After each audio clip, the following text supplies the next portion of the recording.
Thandel movie చూసి లైవ్‌లో కన్నీరు పెట్టుకున్నారట డైరెక్టర్ పూరి జగన్నాథ్. ప్రస్తుతానికి వీటికి సంబంధించిన విషయాలు సోషల్ మీడియా వేదికగా వైరల్ అవుతున్నట్లుగా సమాచారం. డైరెక్టర్ పూరి జగన్నాథ్ గురించి మనందరికీ తెలిసిందే. ఒకప్పుడు తెలుగు ఫిల్మ్ ఇండస్ట్రీని ఊపిన వ్యక్తి అని చెప్పాలి. పూరి జగన్నాథ్ సినిమా వస్తుంది అంటే ఇక ప్రేక్షకులందరూ కూడా వారి పనులను పక్కకు పెట్టి మరి ఆ సినిమాలు చూసేవారు. ఇక పూరి జగన్నాథ్ కూడా ఏదైనా సినిమా తీశాడు అంటే దాన్ని ఖచ్చితంగా సక్సెస్‌ని అందుకుంటాడు. అంత మంచి డైరెక్టర్ అని చెప్పాలి. ఇక రీసెంట్‌గా చాలా తెలుగు ఫిల్మ్ ఇండస్ట్రీకి దూరం ఉండి అడపాదడపా డైరెక్షన్స్ చేస్తూ కూడా మంచి సక్సెస్‌ని అందుకుంటున్నాం.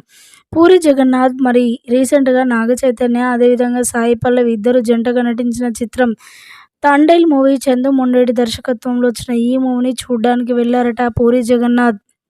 ఇక ఆ సినిమా చూడగానే తనకి ఎంతలా కన్నీరు వచ్చిందో మీడియా ముందు మాట్లాడుకొచ్చారట. నిజంగా ఈ సినిమా ఇలాంటి సినిమా ఉంటుందని నేను అనుకోలేదు. అన్ని సినిమాల్లాగానే లవ్ స్టోరీ ఉంటుంది. ప్రియురాలు కోసం ప్రియుడు ఇక ఎంతకైనా తెగిస్తాడు అనే స్టోరీపై అనుకున్నానే తప్ప ఇలా మరి మత్స్యకారుల జీవితంలో అదేవిధంగా పాకిస్తాన్ విషయంలో జరిగే మరి మనం పడే ఇబ్బందుల గురించి చెప్తుంది అని అనుకోలేదు ఈ మూవీ అంటూ కూడా మీడియా ముందు కన్నీరు పెట్టుకున్నారట పూరి జగన్నాథ్.